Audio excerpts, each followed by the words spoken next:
For many of us, we don't really find that it's quite so wonderful because as we prepare ourselves for the coming holiday season, there's often a lot of stress involved. So the subtitle here is Coping with Stress and Finding the Boundless Light Within.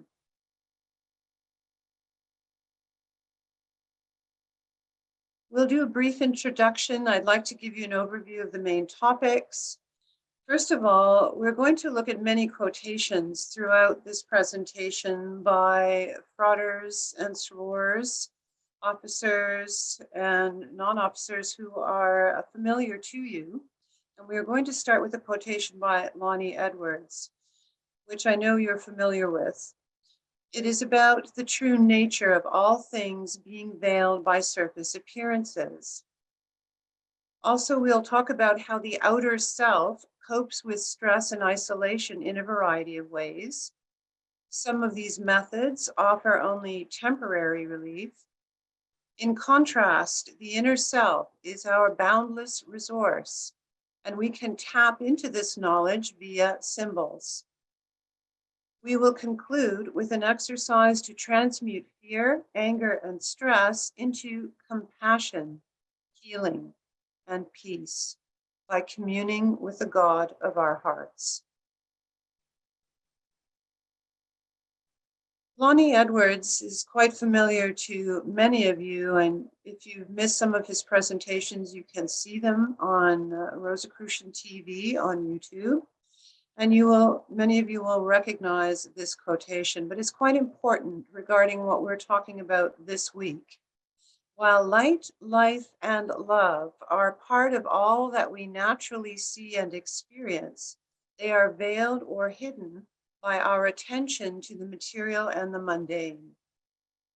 The mystical student's intention is to remove, one by one, these veils so that to some degree, a greater realization will appear. For although light, life, and love are obscured, in removing the veil, a realization dawns that love, for example, gives birth to all that is good and renders purpose to that which is named beauty. Love is boundless and eternal, and it assures continuity in the expression of all experiences.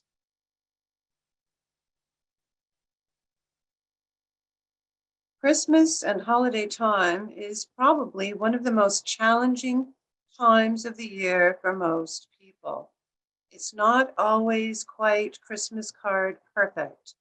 Some of these challenges include finances, especially now during the second year of the pandemic. People have lost jobs, they've lost livelihood, they may have lost income.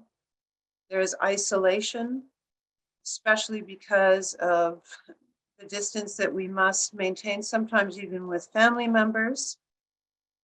There is loss and its accompanying grief associated with the transition of loved ones or those that we know and we're familiar with. Family stress can occur also because addiction to substances can also cause stress at this time. Being confined with perhaps in an abusive relationship can cause a great deal of family stress. And whether you're a mystic or not, these are real challenges that you or others in your family may be facing. Some experience work stress just because even if you do work, there may be a kind of ramping up or an acceleration at this time of year. And then there are many of us who also look at our past mistakes in trying to improve ourselves. And we are often filled with self-recrimination and guilt. And we battle a sense of failure, which can also be demoralizing. And then there are others who suffer from a kind of depression, which becomes even more pronounced during this so-called sad time of year, where we also experience light deprivation, particularly in the Northern Hemisphere. Hugh McCaig has mentioned to us in one of his teleconferences for the English Grand Lodge that the outer defense system is sometimes overprotective. And I know that if you've been following his presentations, he often speaks about the differences between the outer self and the inner self.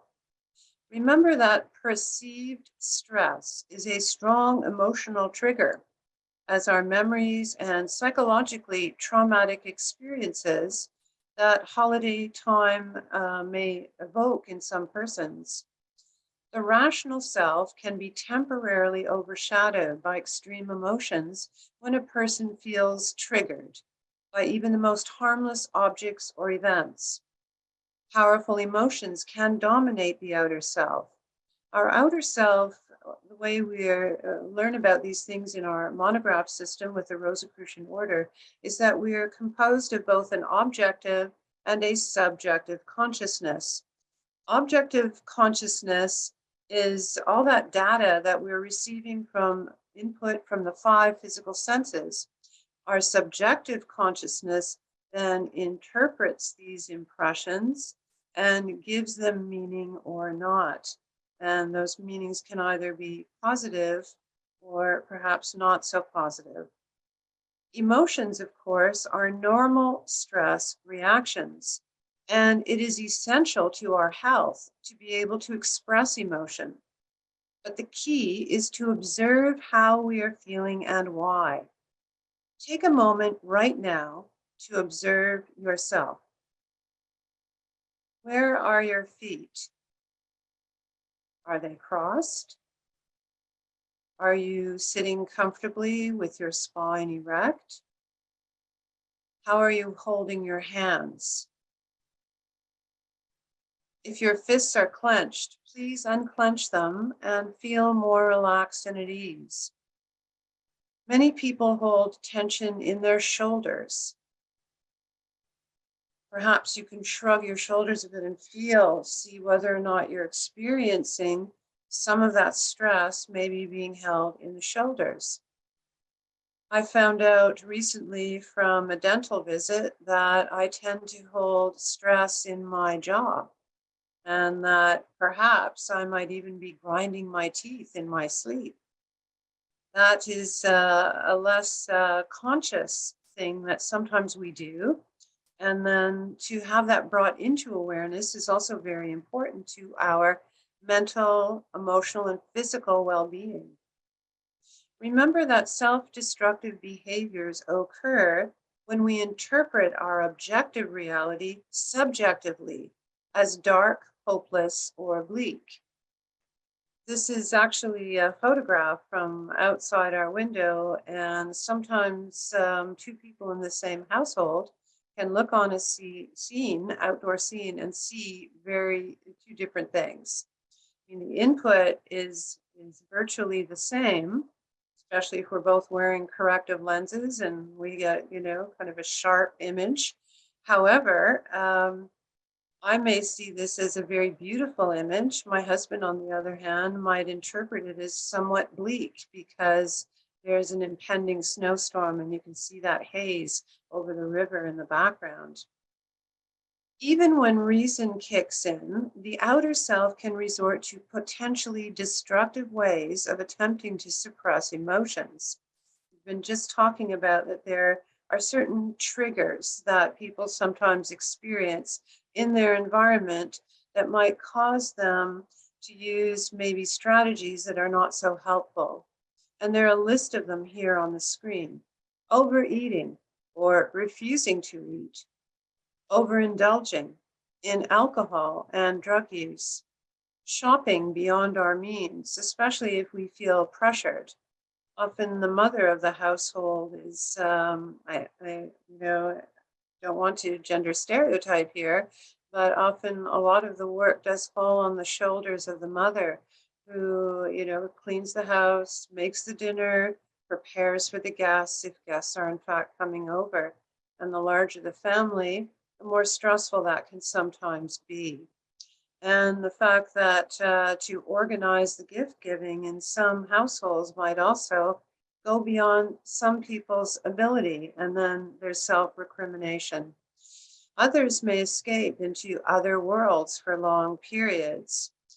It's good to read a novel and watch movies. However, if it's overly time consuming and we set aside other important duties, that can be rather destructive, both for ourselves and perhaps also for others who are relying on us.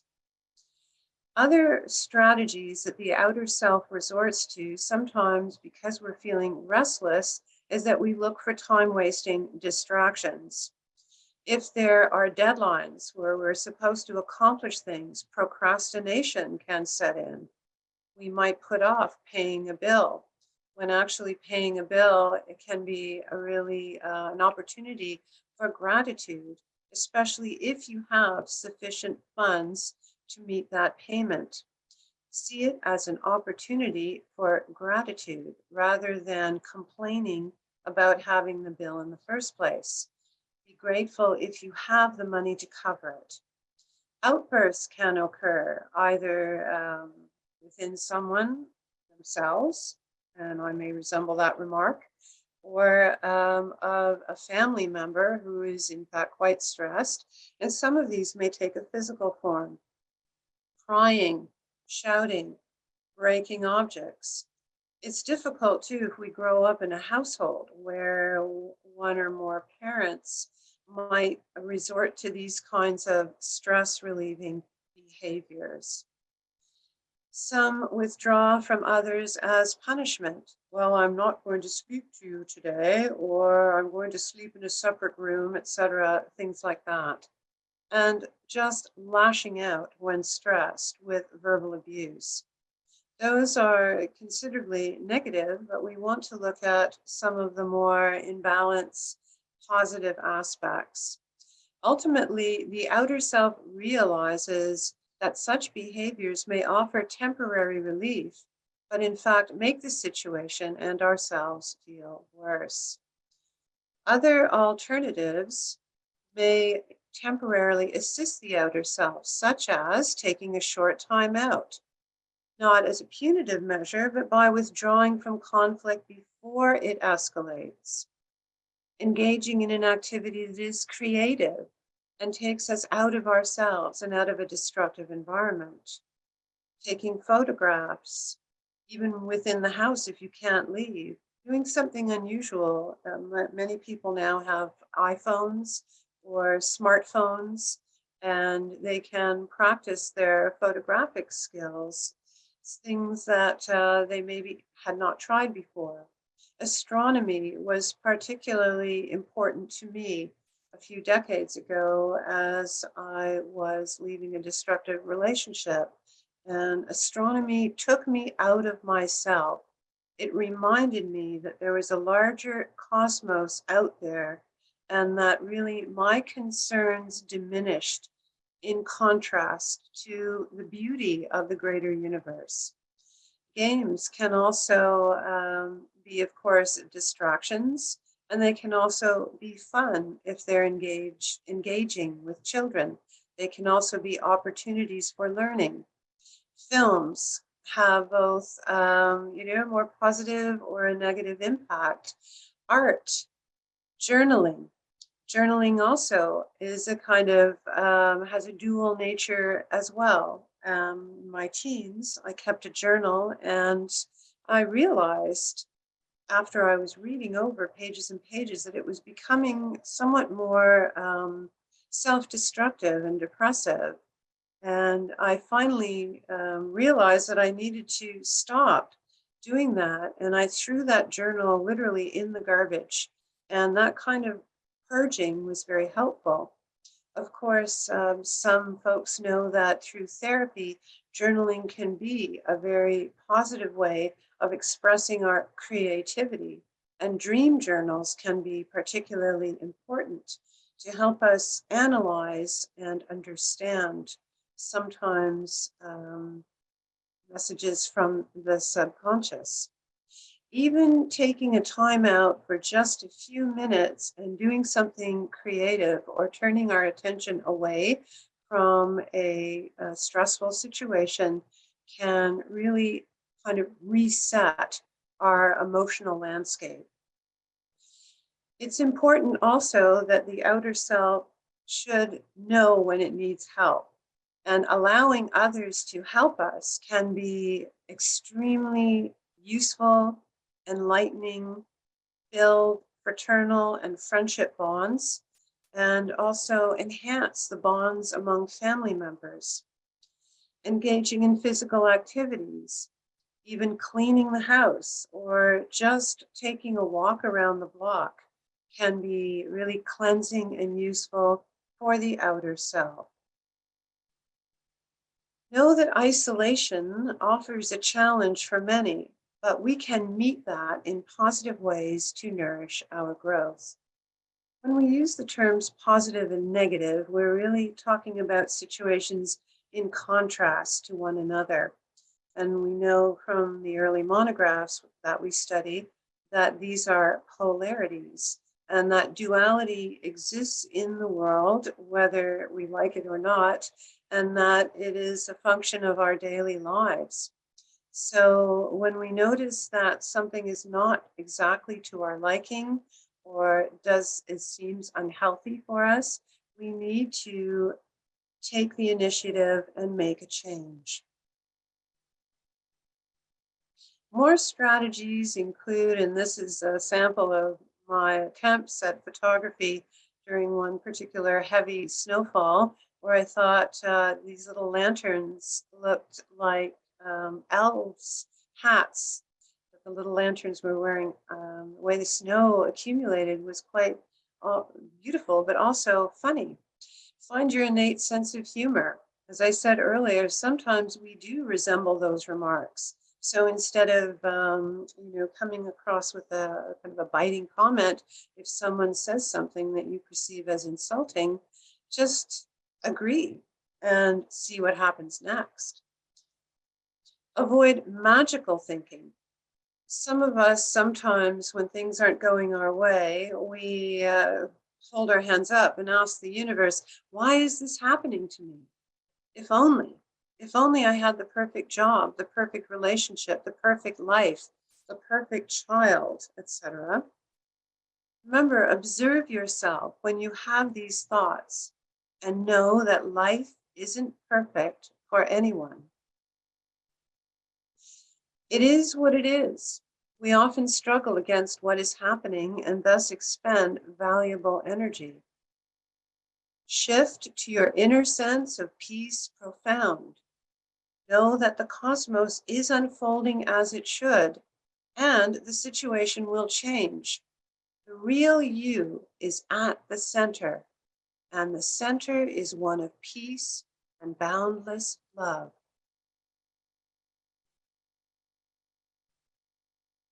Meditation offers a consistent means of strengthening our perception of our inner light.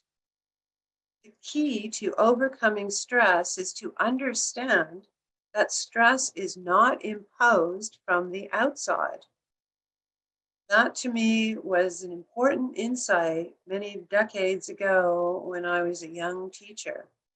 I thought the students were stressing me out, but really I was stressing myself out. Stress is an inner state, a perception, a way of interpreting an experience, and therefore can be handled by shifting to our inner awareness. We believe that others are pressuring us, when the pressure is actually coming from our own thoughts and reactions. Awareness is essential.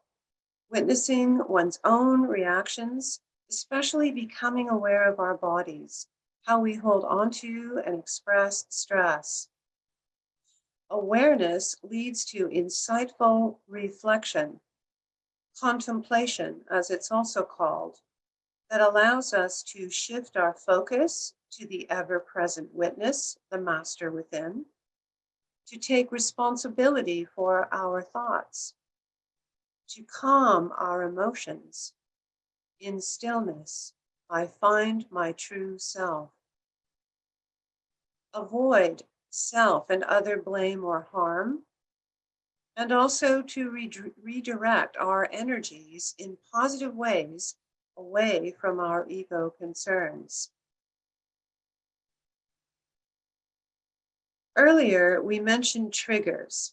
An event or even an object, like a Christmas card on a store shelf, can trigger upset and a flood of memories and emotions.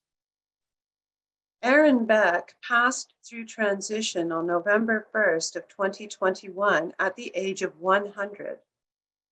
At the age of 8, while he was a patient in a hospital for some weeks, and he did recover from his condition, but whenever he would enter a hospital thereafter, he would feel nauseous and faint from the aroma of ether.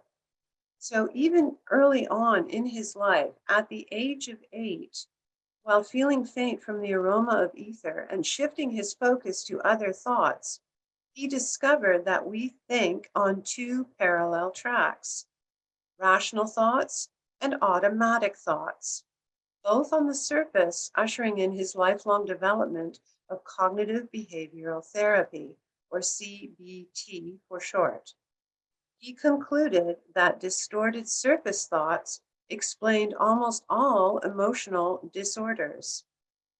He was raised in his educational career as a Freudian, but he thought that although images and symbols from the subconscious are important, that really it's also important to step back and observe our own thinking process. He used a question and answer method with his clients, and he even checked his own mood twice a day and kept notes. For example, when assisting a distraught client over a lost relationship, he would say, "You say you've lost everything, but what have you really lost?" Stoicism is often misunderstood as meaning to be cold without emotion. However, it is a philosophy that has much in common with Rosicrucianism about how to better live one's life. Marcus Aurelius studied law, politics, and philosophy before becoming a Roman emperor. He is best known for his diary of writings collected together called Meditations. Here are some examples. The happiness of your life depends on the quality of your thoughts. You have power over your mind, not outside events. Realize this, and you will find strength. Stoic philosophers understood that to be alive means to be open to the challenges that arise in our lives. And I invite you to look at Julie Scott's article on Rosicrucianism and Stoicism in the Rosicrucian Digest, Mystical Italy, and that appeared in 2018, volume 96, number 2, and that quotation's from page 8. In alchemy, the power of our imagination affects our ability to rise above material realities. And here's a quotation from Dennis Hauck, alchemist, also from Rosicrucian Digest, published just this year, volume 99, number 2, Expanding Our Awareness. He states, "The power of your projection in the world will be determined by the clarity of your mind, by what you do not think about."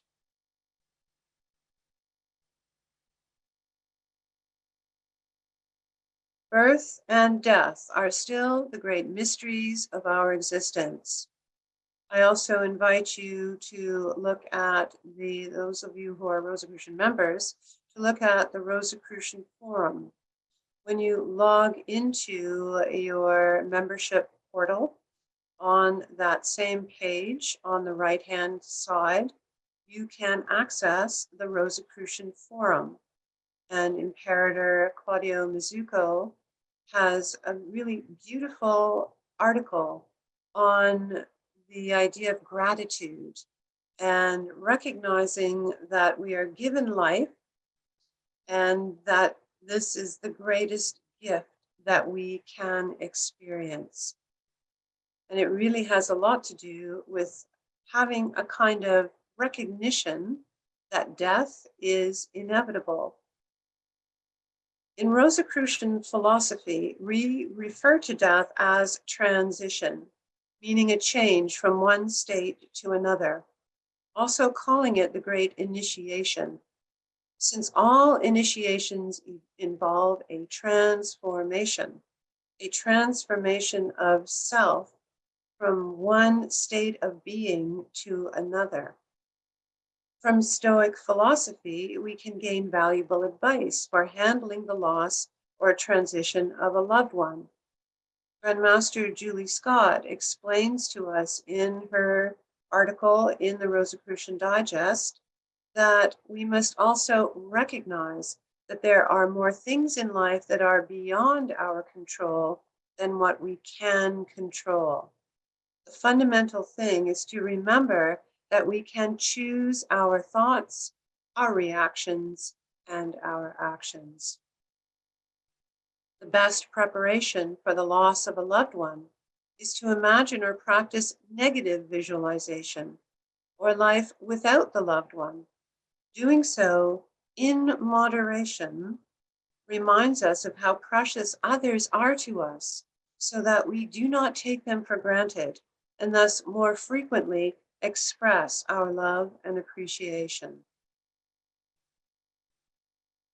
In order to regain our feet, when we have been knocked down by life circumstances, whether by feeling insulted, being angry, or experiencing grief, is to know how profoundly connected we all are to each other, since we all share the innate spark of cosmic intelligence. Father Peter Blanco, who is a member of our local group of Rosicrucians, who is also now 96 years old. I just had the opportunity to visit with him and his wife Zena yesterday, and that was a very special experience for me personally, because the Blancos were also like parents to me. When I was a student at university, I was away from home, and as Rosicrucian members, they took me in a sense. I would visit with them frequently, and we would share wonderful discussions over tea and coffee. And often some of these thoughts were very challenging, or I would challenge them about things in the Rosicrucian philosophy that I, as a neophyte, did not quite understand. And Frater Blanco, who is now 96 and still living, shared his thoughts on this very challenging time in our history.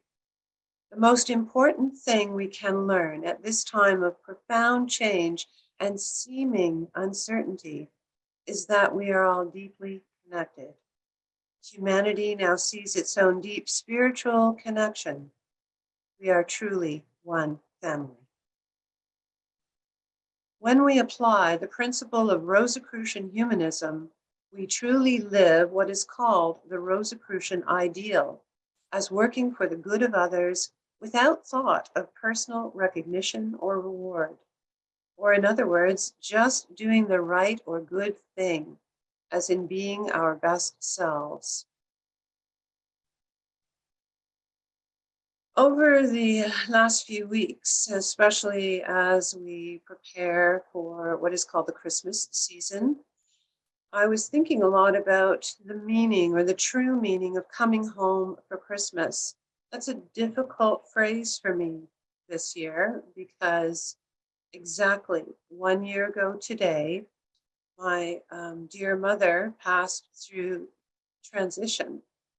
And when I think about that, it's a difficult, emotional moment. So, in thinking about this phrase, because I literally cannot go home for Christmas this year, Dickens' story, A Christmas Carol, came to mind. And here we see an illustration by John Leech, Mr. Fezziwig's Ball, from A Christmas Carol, originally published in December 1843 and then later revised in the late 60s to 70s for the collected works of Charles Dickens. You'll see this moment of extreme happiness that Scrooge remembers from his past when his former employer used to give a grand party. And there he is with Mrs. Fezziwig, and they're enjoying a dance just at this particular time of year. And Scrooge also, in a sense, cannot go back to the past, nor can we. We retain these beautiful memories. And there is going to be a wonderful presentation on Wednesday afternoon this week. It is the regular English Grand Lodge teleconference at 1:30 Pacific, 4:30 Eastern Standard Time, with Hugh McKay as he speaks to us about the mystical meaning of Dickens' A Christmas Carol. And I strongly suggest that either you tune in then, or if you cannot, to look it up on Rosicrucian TV on YouTube after it's been posted. In the beloved tale by Charles Dickens, we find many references to what it means to come home for Christmas. In other words, to come home to our true selves, to be our best selves.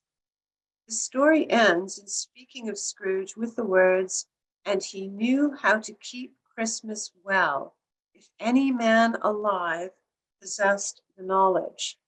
I actually happen to have that edition of A Christmas Carol illustrated in color by John Leach. Bought it as a gift for Brian. It was for sale. I saw it in a shop window here in the little town in Ontario where I live. It was in a little art museum, and they were actually selling a few art objects.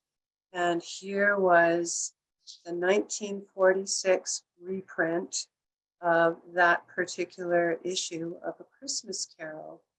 And when I turn to the ending on page 117, we see those words, "And he knew how to keep Christmas well, if any man alive possessed the knowledge." But there's another line.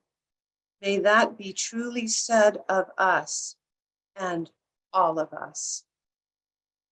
And then you know probably how the closing ends with Tiny Tim. This phrase in itself is significant. If any man alive possessed the knowledge, since it suggests that we can all possess such wisdom, the wisdom of caritas, love, a very special kind of love. That is the Latin term of love and compassion, of charity, and to be at home in ourselves, no matter where we are, as we shine our own inner light into the world. However, let us look again at what some of us may have called the dark night of the soul. And in alchemy, it is referred to as the nigredo, or the black stage. And here we have an illustration from Johann Daniel Emilius, Philosophia Reformata, published in 1622. This is around the time period of the publication of the Rosicrucian manifestos in Europe, announcing the concept of the Rosicrucian philosophical utopia. It's not a perfect world in a religious or a political sense, but rather in a spiritual sense, as an inward reformation or transformation. And I want to share with you something that alchemist and fellow Frater Stephen Kalick has written, and he's given me permission to use his words here and share them with you. To ascend to higher spiritual experiences, we will always find that we will first pass through our darker natures. As we dare to come face to face and look straight in the eyes of the guardians of the threshold, our shadow, our demons, our lower natures, we pass through the black stage of the alchemical process. As we realize our demons, we take their power away. Especially in vegetable alchemy, you take the body of the plant and you place it in the crucible and it's burned. And the first stage, of course, as you know, as when you burn wood, for example, or any vegetable matter, it turns black. But the longer you heat it and put it under that kind of pressure, it ultimately will turn white. There's some interesting symbols to look at here in this particular image. One, of course, is the total eclipse of the sun here by the lunar disk, that temporary, rare, and really quite spectacular eclipse of the sun. We see here the beautiful corona surrounding the disk, meaning, of course, that the sun is still there. It only appears to be removed from sight. The Latin is in reference to the word that we use in English, putrefaction or dissolution. Those guardians of the threshold, our shadow, our demons, our lower natures, need to dissolve. And we see here images that may also evoke fear and terror psychologically. The skeleton, the raven, or the crow. And Dennis Hauck, in the article that I mentioned earlier, talks very much about the mercurial aspect of the self, the power of the mind and the imagination to help us to transform. That is the mercury that we are looking for in order to create that inner stone, the philosopher's stone. We see here also symbols of the sun and the moon, the masculine and the feminine energies. We have the four elements: air, earth, fire, and water. Further, alchemist Steve Kalick goes on to say this stage is associated with death as the philosophic mortification. Of course, here, death refers to the earthly bound ego, our negativities, and our vices. When our demons suffer and die, we also suffer and die in the sense that part of us dies. This death is necessary for the rebirth of the white stage, stage of purification. Now we are ready to climb the mountaintop and ascend to higher, expanded consciousness as we are lifted out of the darkness of the bottom of our pit. And I'm going to interrupt this quotation by Steve Kalick for a moment by referencing Margaret Lawrence, who won the Governor General's Award in Literature in Canada for her novel, The Diviners. And she talks about the writing process and how she gained a lot from the small town, the small prairie town that she grew up in central Canada. And she talks about the multitudinous pits of isolated hells within her own little town. And what she's really referring to is that we each individually create our own hell on earth within the power of our imagination. So in the foregoing slides, we looked at the concept of cognitive behavioral therapy, also of stoicism, and finally of alchemy, in how all of these can assist us on some level of helping us expand our consciousness and lift us out of the darkness of the bottom of our pit. Each one of us knows what that constitutes, and also the means by which we can climb out and ascend to make that celestial journey, because it is indeed an inner one. Steve Kalick goes on to write, alchemy has been called the black art by some. But of course, this is symbolic of the first stage of the process. Those who dare to take on the beast within, conquer it, and stand tall above it soon realize why alchemy is also called the royal art. Beautifully illustrated, by the way, in this engraving from Sabine Stewart de Chevalier, from Discours philosophique, published in 1781. We see here a human being standing on the beast that he or she has conquered, the three-headed beast reminiscent of the dog guarding Hades. We see images here of serpents that were, it's a kind of biblical reference to the notion of evil, those kind of thoughts that may encircle and entwine our consciousness that we really need to conquer. Here, the person is wearing a crown, but receives an even greater crown.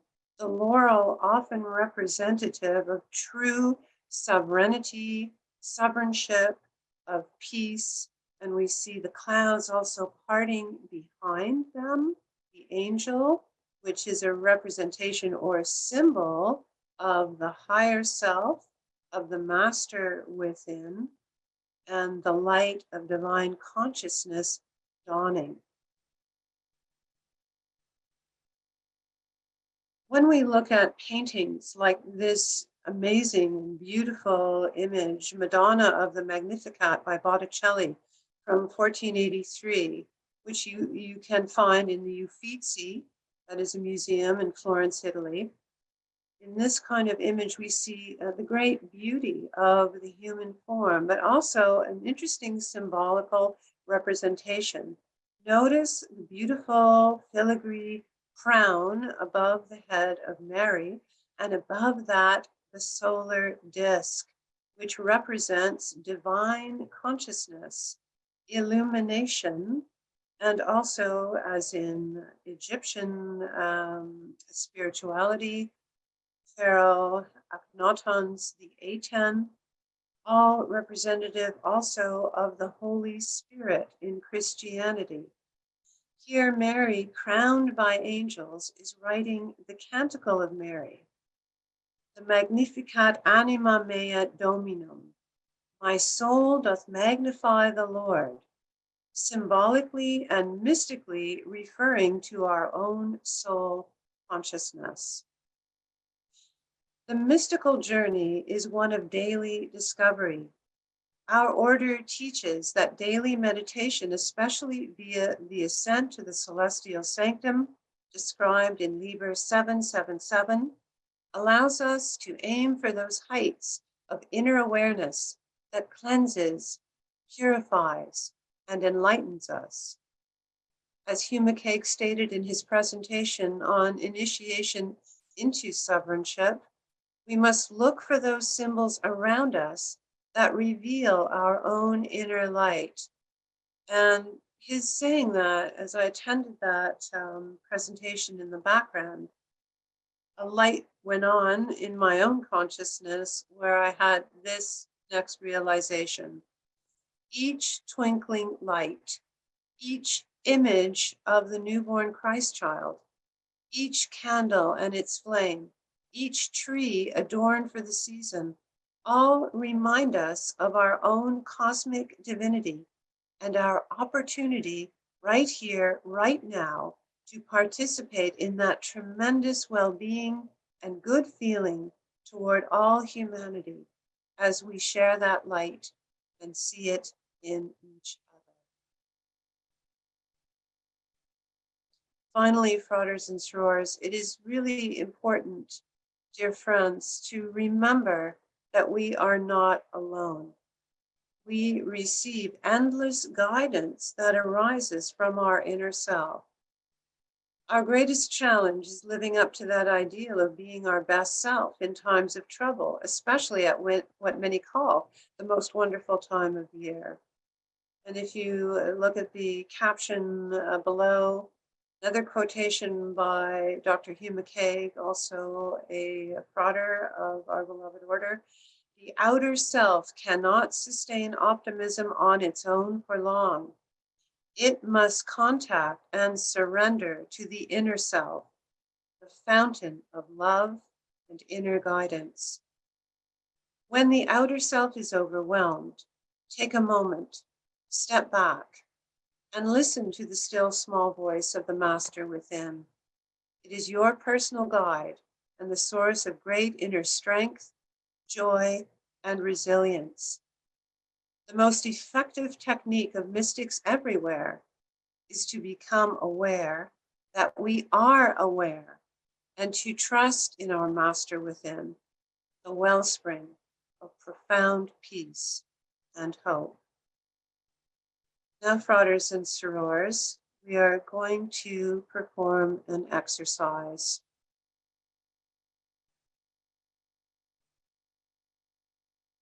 So I ask that you now pay attention to the way you're seated, or if you're lying down, make yourself comfortable and at ease. Preferably, it is best to begin by sitting upright, feet flat on the floor, spine erect. Close your eyes, but in so doing, feel yourself experiencing a heightened awareness. Take 3 deep breaths, slowly inhaling and exhaling at your own pace.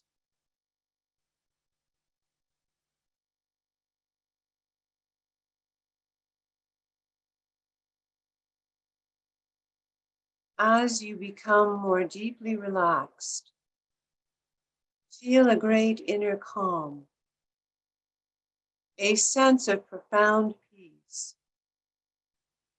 All worldly cares are set aside in this moment of inner surrender.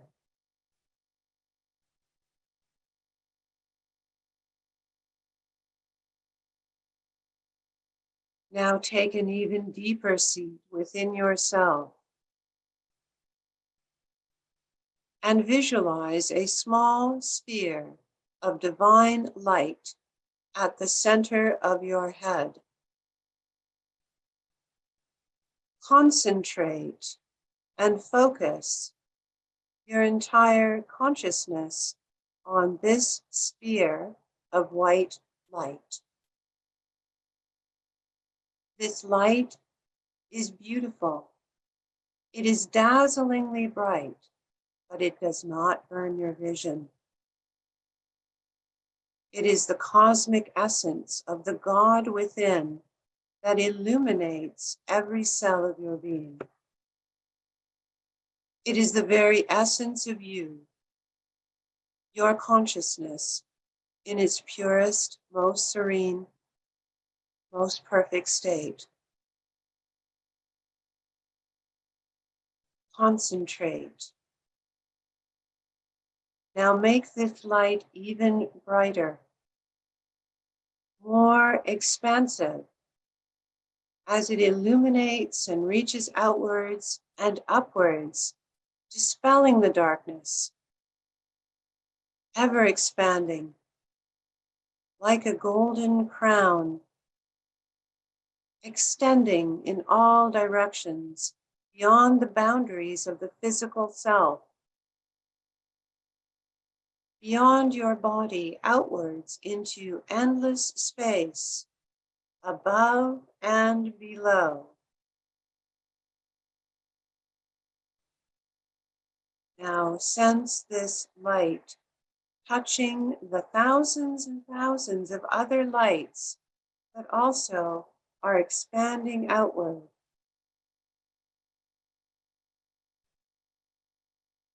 All of these inner lights are little sparks of the divinity within us all. As these little lights merge, see them grow into one unified light, the light of divine consciousness, all pervasive, all knowing, all bound by an infinite love and compassion for all living creatures, for the earth herself, for each other in fraternal goodwill.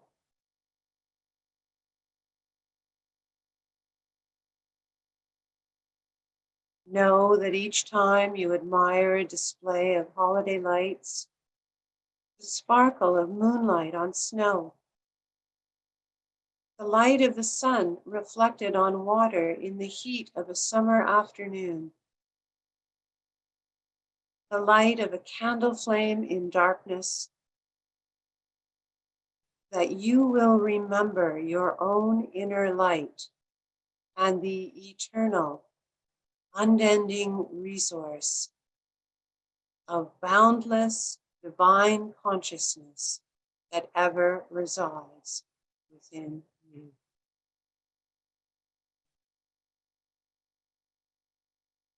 So be it in truth, so mote it be.